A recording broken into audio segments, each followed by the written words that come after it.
শুভ সন্ধ্যা sir. Good evening. আমার নাম রাহুল গাওকার এবং আমি একজন ছাত্র।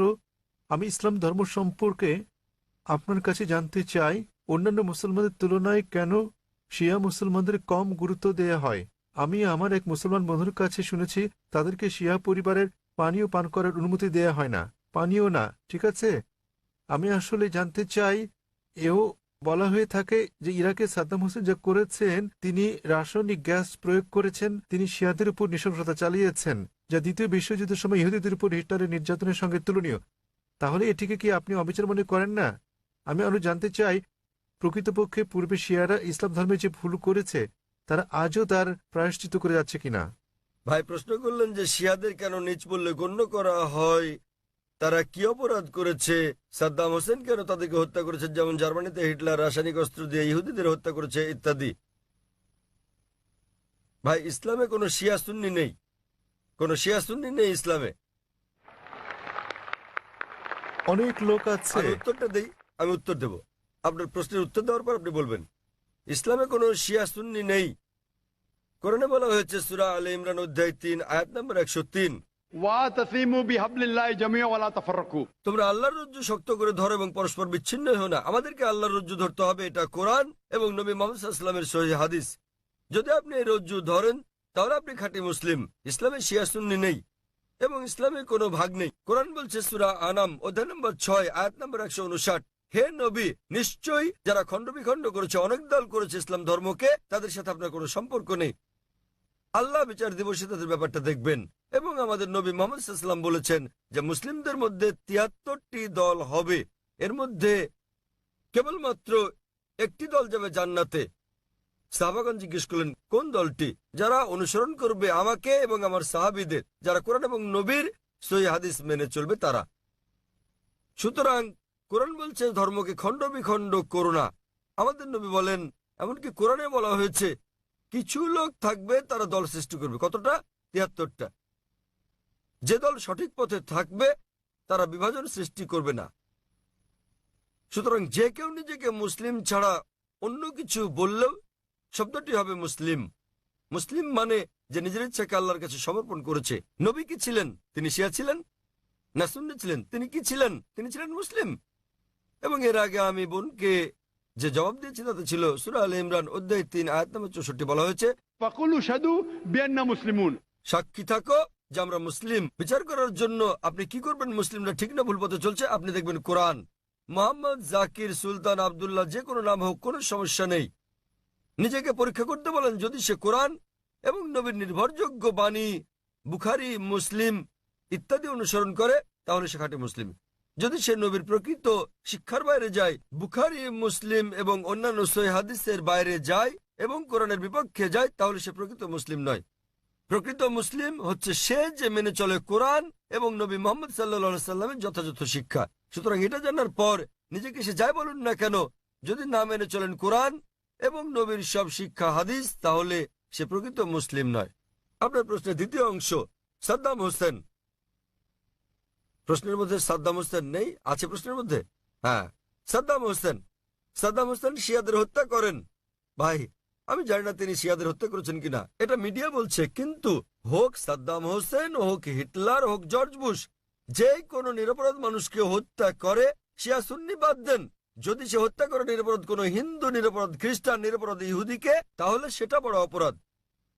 হোক না কেন সাদ্দাম হোসেন, হোক জর্জ বুশ, হোক না হিটলার, যে কোনো নিরপরাধ মানুষকে হত্যা করে, হোক সে মুসলিম বা অমুসলিম, হোক না কোনো হিন্দু বা খ্রিস্টান কিংবা ইহুদি, যদি কেউ কোনো নিরপরাধ মানুষকে হত্যা করে, সেটা হচ্ছে একটা পাপ কাজ, এটা নিষিদ্ধ। কারো সাফাই করতে আমি এখানে আসিনি। তাতে হোক তার নাম জর্জ বুশ, হিটলার, সুলতান, আব্দুল্লাহ, টম, ডিক, হ্যারি বা যে কেউ, যে কোনো নির্দোষ মানুষকে হত্যা করা সবার জন্য নিষিদ্ধ। আশা করি উত্তরটা পেয়েছেন। স্যার, তার মানে আপনি বলতে চান আমাদের শিয়া সুন্নি কিংবা বহুরি মুসলিমে বিশ্বাস করা উচিত নয়? আমি তা স্যার, বলছি না। কোরআন কোন শিয়া সুন্নি নেই, কোরআনে কোরআনে মানে কোনো স্যার বহরি নেই। এখানে অনেক মসজিদ আছে, অনেক মসজিদ। তাহলে আপনি তাদেরকে বলেন, তাদের জিজ্ঞেস করেন শিয়া কথাটা কোথায় আছে কোরআনে, তাকে জিজ্ঞেস করেন বহরি কোথায় আছে কোরআনে। স্যার এটা আমার কলেজ বান্দ্রায় স্যার আমি অধ্যয়ন করছি। সুতরাং তারা মেনে চলছে না। আপনাকে যা করতে হবে তা হচ্ছে তাদের জিজ্ঞেস করেন তারা কি মুহাম্মদ সাল্লাল্লাহু আলাইহি সাল্লামের শিক্ষা অনুসরণ করে চলছে, তারা কি আল্লাহ সুবহানাহু ওয়া তাআলার শিক্ষা অনুসরণ করছে। আল্লাহ কোরআনে বলেছেন সূরা আনাম অধ্যায় নম্বর 6 আয়াত নম্বর 159, যারা সৃষ্টি করেছে বিভক্তি ইসলাম ধর্মে তাদেরকে আপনার কিছু করার নেই। ইসলাম ধর্মে বিভক্তি সৃষ্টি করা এটা হচ্ছে হারাম।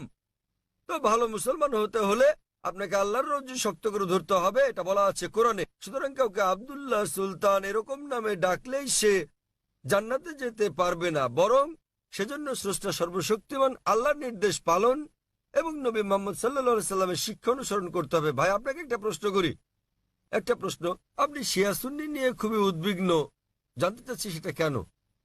স্যার অনেক কিছু আমার বন্ধুরা। না না, আপনি কি ইসলাম কবুল করতে চান? তারপরে কোন দলে যাবেন ভাবছেন? স্যার আমি মানে আমি আপনাকে জিজ্ঞেস করছি, জি আপনি কি ইসলাম কবুল করতে চান আর ভাবছেন শিয়া না সুন্নিতে যোগ দেবেন? তাই স্যার না না, আমি ইসলাম কবুল করতে চাচ্ছেন না। স্যার এখানে অনেক ধর্ম আছে, ইসলাম ধর্মের অনেক ভাগ আছে। কোনো বিভক্তি নেই ইসলামে। ইসলামে কেবল একটি শব্দ আছে, মুসলিম। আপনাকে যে যাই বলুক, হ্যাঁ হ্যাঁ, আপনাকে তারা বলেনি যে কোরআন বলেছে। আমি আপনাকে রেফারেন্স দিচ্ছি। লোকটি আমাকে বলেছে তিনি সুন্নি, তিনি আমাকে বলেন তাকে সুন্নি হতে দিন, শিয়া হতে দিন, বহরি হতে দিন, যে কোনোটা। তাকে বলুন কোরআন বলছে বিভক্তি সৃষ্টি করো না। অধ্যায় নম্বর 6 লিখে রাখুন আপনি। এর অর্থ অধ্যায় নম্বর 6। স্যার এর অর্থ এগুলো সব হতাশাজনক। তিনি কোরআন মেনে চলছেন না। কোরআন বলছে সূরা আনাম অধ্যায় 6 আয়াত নম্বর 159, আপনি নোট করে রাখুন যে ডক্টর জাকির নায়েক বলেছেন সূরা আনাম অধ্যায় 6 আয়াত 159 আছে বিভক্তি সৃষ্টি করো না তোমরা। আপনাকে যা করতে হবে, নিজেকে ঈশ্বরের কাছে সমর্পণ করতে হবে আপনার। এখন আমি জানতে চাই, আপনি কি নিজেকে ঈশ্বরের কাছে সমর্পণ করতে চান? ভাই, হ্যাঁ নিজেকে ঈশ্বরের কাছে সমর্পণ করতে চান আপনি? স্যার আমি ইসলামকে শ্রদ্ধা করি, আমি না না, ইসলামে ঠিক বিশ্বাস আছে। করি। আপনি ইসলামকে শ্রদ্ধা করেন, আপনি কি এক ঈশ্বরে বিশ্বাস করেন? হ্যাঁ এক ঈশ্বরে বিশ্বাস করেন আপনি? হ্যাঁ, জি স্যার আমি ঈশ্বরে বিশ্বাস মূর্তি করি। পূজা করা ঠিক নয়? হ্যাঁ হ্যাঁ, আপনি কি বিশ্বাস করেন ঈশ্বরের কোনো প্রতিমা নেই? ঈশ্বরের কোনো প্রতিমা নেই। আপনি কি তা বিশ্বাস করেন? আমি জানি না স্যার। আপনি কি প্রতিমা পূজায় বিশ্বাসী? হ্যাঁ হ্যাঁ, আপনি কি প্রতিমা পূজায় বিশ্বাস করেন?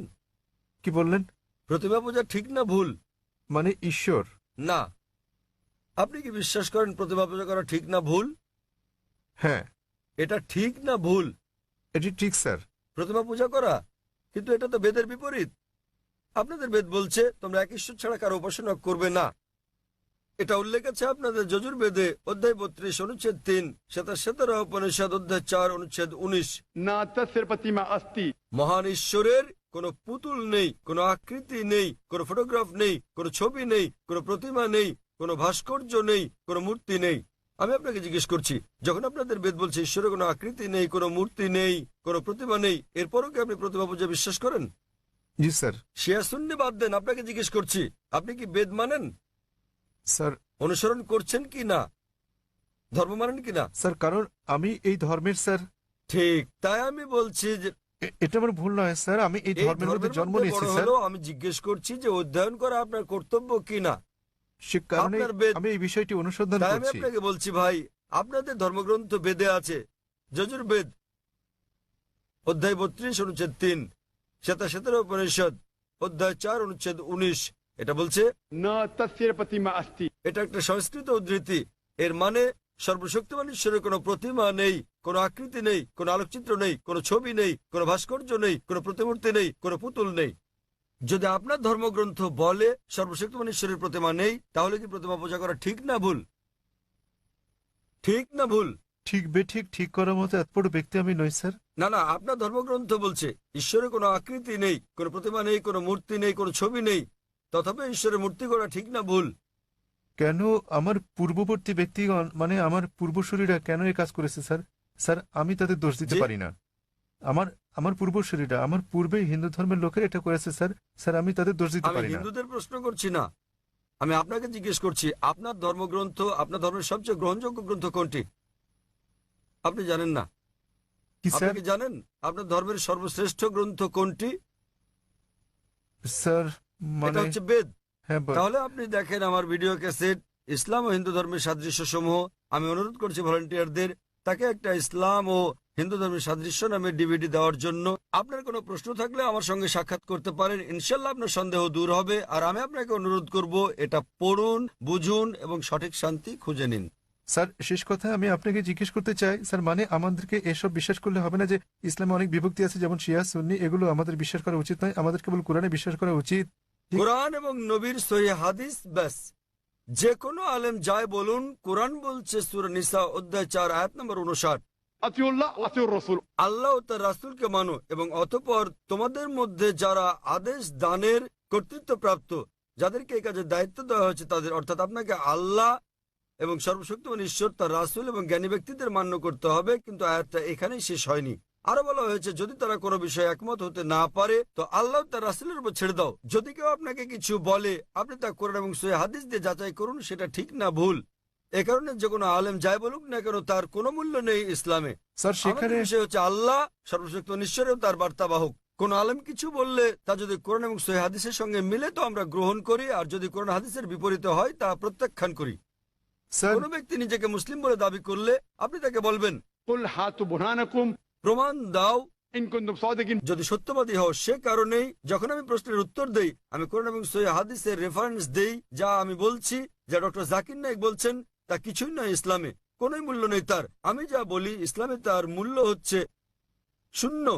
যা কোরআন বলছে, সর্বশক্তিমান ঈশ্বর বলছেন, যা আমাদের প্রিয় নবী মুহাম্মদ সাল্লাল্লাহু আলাইহি সাল্লাম বলছেন তা মূল্যবান। তাই আমি যা দিচ্ছি তা হচ্ছে রেফারেন্স।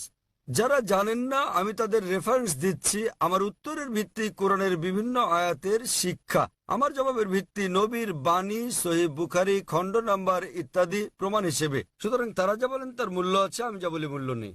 আশা করি উত্তরটা পেয়েছি।